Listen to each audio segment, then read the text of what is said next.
Assalamu alaikum warahmatullahi wabarakatuh.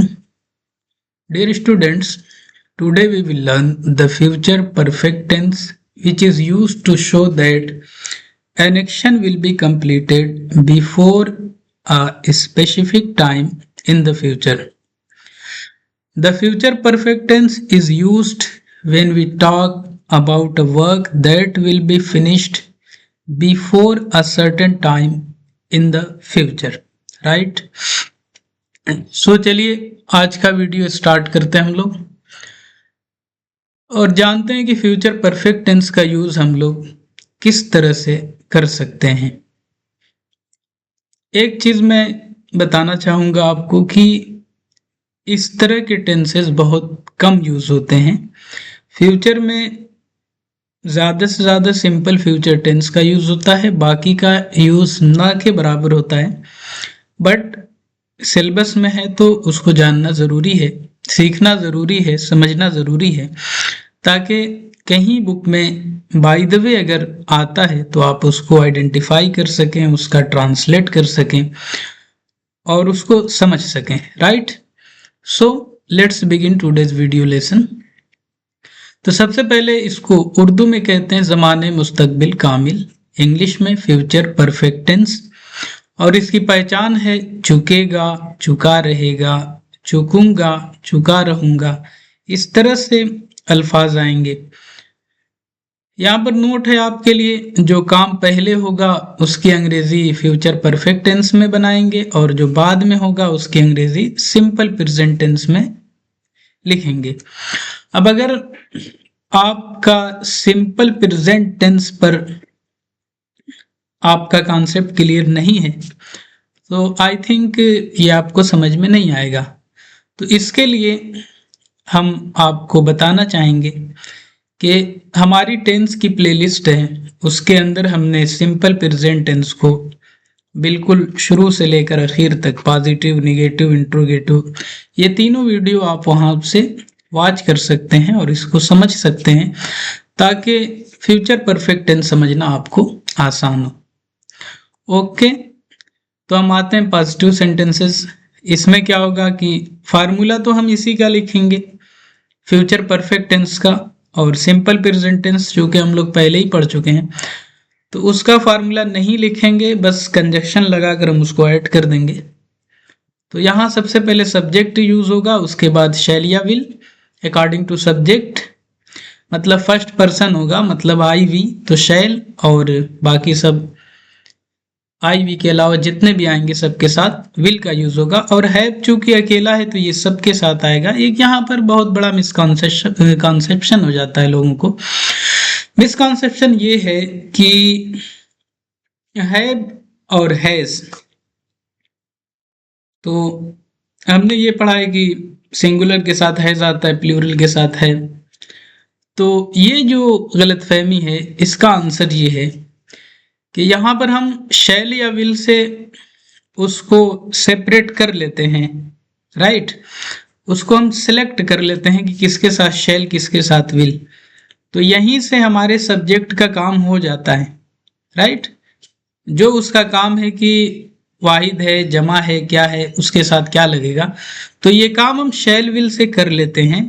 तो इसलिए have को चेंज करने की कोई ज़रूरत नहीं, ये कॉमन है और ये सबके साथ यूज होगा, राइट।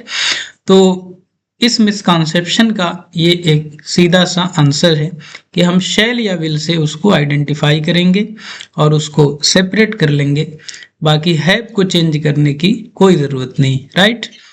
वर्ब की थर्ड फॉर्म यहाँ पर यूज होगी और उसके बाद हम ऑब्जेक्ट लिखेंगे। अब आइए एक सेंटेंस बनाकर देखते हैं।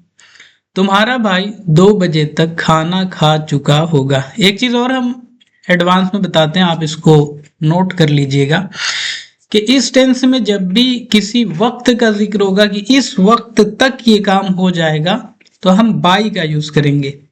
क्या यूज करेंगे? By, right.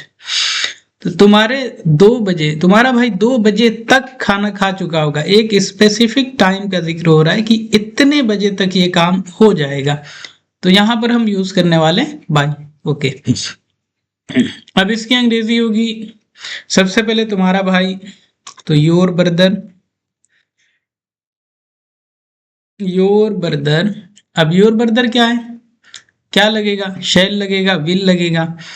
यहां पर एक चीज आपको हम समझा दें कि जब भी प्रोनाउन और नाउन दोनों का combination as a subject use होता है तो वहां पर हम नाउन को प्रेफर करते हैं और अकॉर्डिंग टू नाउन हम हेल्पिंग वर्ब का सिलेक्शन करते हैं, ना कि अकॉर्डिंग टू प्रोनाउन, राइट। तो यहाँ पर योर प्रोनाउन है आपका, ब्रदर आपका नाउन है, तो हेड वर्ड आपका ब्रदर हुआ न कि योर हुआ, राइट।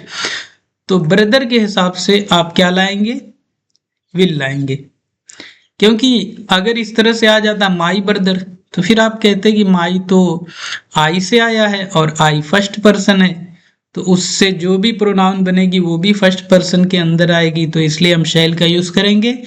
सो इस कॉन्सेप्ट के साथ you are fully wrong, totally wrong, okay. क्योंकि जब भी प्रोनाउन और नाउन का कॉम्बिनेशन एज अ सब्जेक्ट आपके सामने आएगा तो वहां पर एक ही चीज आपको देखना है कि इसका मेन वर्ड क्या है, और वो नाउन होगा। नाउन को सबसे टॉप पर हम रखते हैं, उसके नीचे ही सारी चीजें आती हैं, ओके। तो योर ब्रदर, तो यहां पर हेड वर्ड आपका हुआ ब्रदर, इसके अकॉर्डिंग हम विल लाएंगे, विल, योर ब्रदर विल, और हैव यहां पर लगेगा, विल हैव। और अब हमें वर्ब लिखना है खाना, खाना की थर्ड फॉर्म ईट एट ईटेन, ईटेन। और यहाँ पर एक चीज और हम आपको बता दें कि ईटेन के अलावा भी आप कई वर्ड यूज कर सकते हैं, जैसे आजकल टेकन का भी यूज हो रहा है, हैव का भी यूज होता है, तो उस हिसाब से हैड आ सकता है कि your brother will have had food, इस तरह से लिख सकते हैं, या टेकन फूड इस तरह से भी लिख सकते हैं, राइट। तो ये आप नोट कर लीजिएगा, आपको काम आएगा। तो your brother will have eaten food. अब है 2 बजे तक, तो बाय 2 o'clock, बाय 2 o'clock, ये आपका बन गया, your brother will have eaten food by 2 o'clock। अब यहां पर बात आती है पहले और बाद वाली, तो यहां आप देखिए मेरे जाने से पहले, तो अभी मैं गया नहीं हूं, उससे पहले वह सो चुका रहेगा, राइट। तो यानी ये वाला काम पहले होगा, वो सो चुका रहेगा, ये काम पहले होगा, और इसको हम बनाएंगे फ्यूचर परफेक्ट टेंस में। एक चीज और कि जो आपने पास्ट परफेक्ट टेंस का कॉन्सेप्ट देखा है, सेम वही कॉन्सेप्ट यहां पर भी अप्लाई होगा। और अगर आपको पास्ट परफेक्ट टेंस का कॉन्सेप्ट नहीं समझ में आया तो मैं आपसे रिक्वेस्ट करूंगा कि आप मेरे टेंस की प्लेलिस्ट में जाइए और वहां से पास्ट परफेक्ट टेंस का वीडियो जरूर देखें, क्योंकि जो रूल वहां पर हैं ट्रांसलेट के, सेम रूल यहां पर भी इम्प्लीमेंट होंगे, राइट। तो वो सो चुका रहेगा, इसको हमें ट्रांसलेट करना है फ्यूचर परफेक्ट टेंस में, तो ही और विल यूज होगा, उसके बाद हैव आएगा, और अब हमें वर्ब लिखना है, वर्ब की थर्ड फॉर्म यहां देखिए, ही विल हैव। अब क्या लिखना है, वर्ब थर्ड फॉर्म स्लेप्ट। अब पहले का लफ्ज है बिफोर, लाइए बिफोर, मेरा जाना। यहां पर भी बहुत से लोग मिस्टेक कर जाते हैं, मेरा देखकर वो माई यूज करते हैं, तो आपको ये समझना जरूरी है कि मेरा, तेरा, तुम्हारा, इस तरह से अल्फाज आ जाएं, लफ्ज आ जाएं, उससे कोई फर्क नहीं पड़ता। आपको ये देखना होगा कि स्ट्रक्चर में ये बन क्या रहा है, सब्जेक्ट बन रहा है, वर्ब बन रहा है, या ऑब्जेक्ट बन रहा है, उसके अकॉर्डिंग आपको वर्ड का सिलेक्शन करना होगा, राइट। तो मेरा जाना यानी मैं जाऊंगा, इससे पहले वो सो चुका रहेगा, तो मेरा जाना, तो मेरा लफ्ज यहां पर एज ए सब्जेक्ट वर्क कर रहा है, तो एज ए सब्जेक्ट हम मेरे के लिए प्रोनाउन यूज करने वाले आई, बिफोर आई। और जाना सिंपल प्रेजेंट टेंस। तो अब बताइए सिंपल प्रेजेंट टेंस में, वो भी पॉजिटिव सेंटेंस में, सब्जेक्ट के बाद क्या आता है? ऑब्वियस सी बात है, वर्ब आएगा। उसके अलावा कोई लफ्ज आएगा? Of course not, right. तो सीधे हम वर्ब लिखने वाले गो, बिफोर आई गो, मेरे जाने से पहले। ये आपका बन गया। He will have slept before I go, मेरे जाने से पहले वो सो चुका रहेगा या वो सो चुकेगा। यहां देखिए, उसके जाने के बाद वह स्कूल पहुंच चुकेगा, उसके जाने के बाद वह स्कूल पहुंच चुकेगा। अब यहां पर उसका जाना पहले होगा या वह स्कूल पहुंच चुकेगा, ये वाला काम पहले होगा। तो यहां पर तो क्लियरली बोल रहा है कि उसके जाने के बाद, मतलब ये चला जाएगा पहले।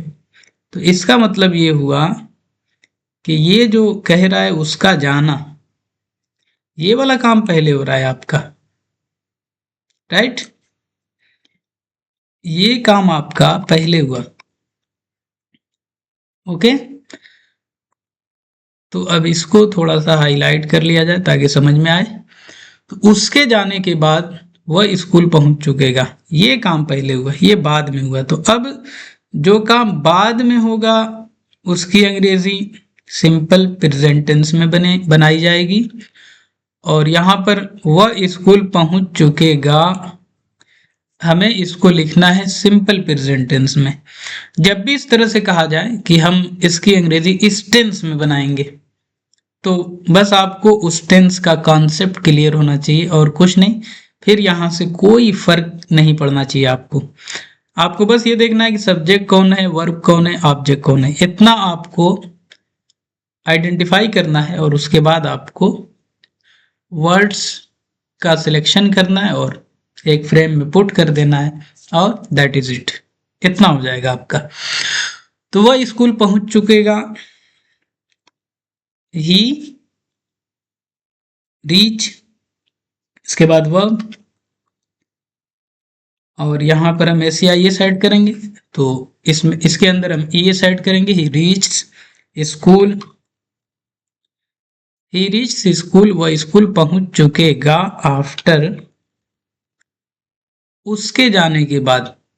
तो उसका में कोई भी हो सकता है, मर्द हो सकता है, औरत, ये दोनों में से कोई भी हो सकता है। तो आप यूज करेंगे, ही का ही यूज करते हैं। चलिए चेंज करते हैं, शी यूज करते हैं आफ्टर शी।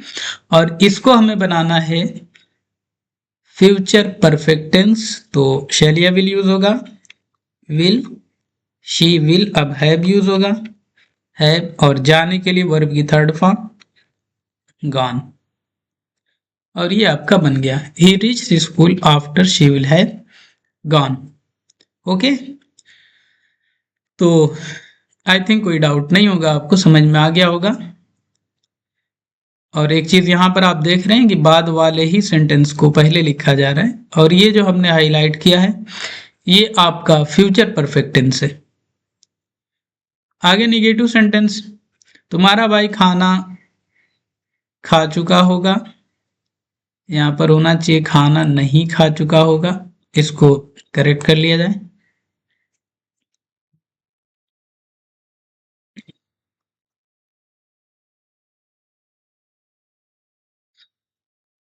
खाना नहीं खा चुका होगा, राइट। अब इसको बनाते हैं योर ब्रदर।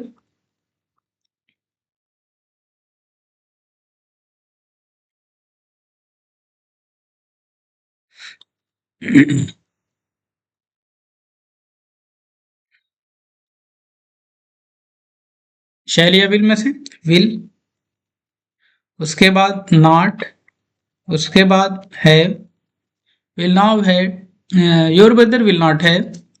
और अब थोड़ा सा दूसरा लफ्ज इस्तेमाल करते हैं, टेकन, और उसके बाद food. Your brother will not have taken food, तुम्हारा भाई खाना नहीं खा चुका, राइट। ये आपका बन गया। मेरे जाने से पहले वह नहीं आ चुकेगा। मेरे जाने से पहले, राइट, वह नहीं आ चुकेगा।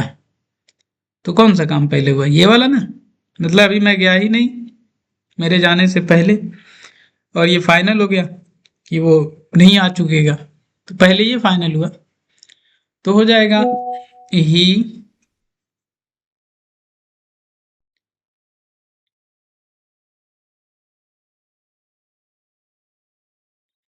he will not have come, और इसके बाद कंजक्शन आपका he will not have come before मेरा जाना I go, फुल स्टॉप। ये आपका बन गया। he will not have come before I go,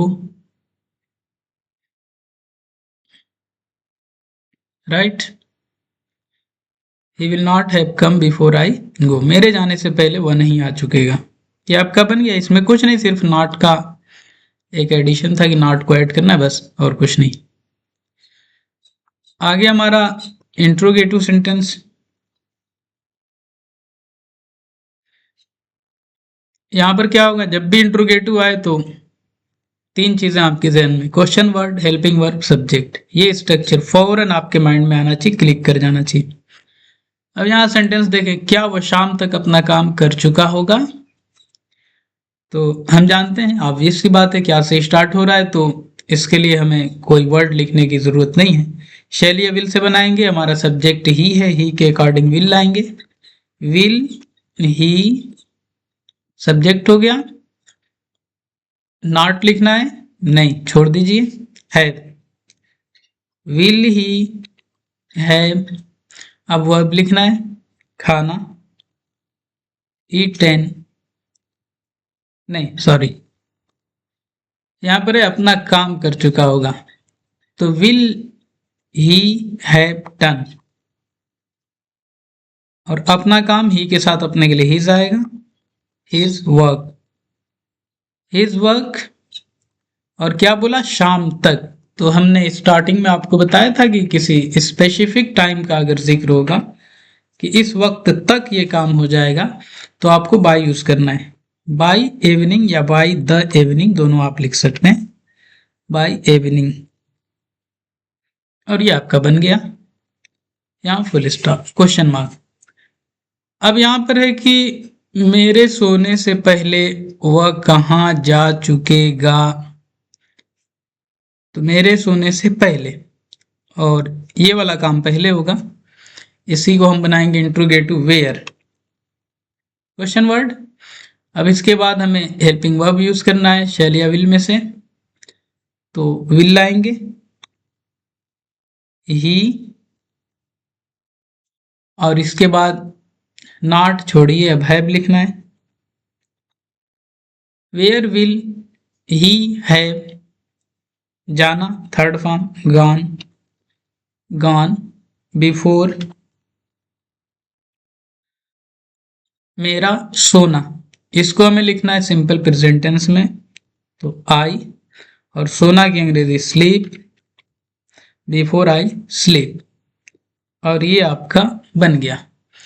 where will he have gone before I sleep, question word, helping verb, subject, not, तो इसमें आया ही नहीं, छोड़ दीजिए। हैव लग गया, उसके बाद वर्ब की थर्ड फॉर्म, और ऑब्जेक्ट यहाँ पर है ही नहीं, तो उसके बाद अगला सेंटेंस कंजक्शन से हमने ऐड किया इसको, और अगले सेंटेंस का सब्जेक्ट मेरा, और जैसा हमने समझाया था आई, और उसके बाद स्लीप। यहाँ वर्ब में एस या एस भी नहीं ऐड होगा, क्योंकि आई हमारा फर्स्ट पर्सन है, एस या एस आपका थर्ड पर्सन सिंगुलर के साथ ऐड होता है।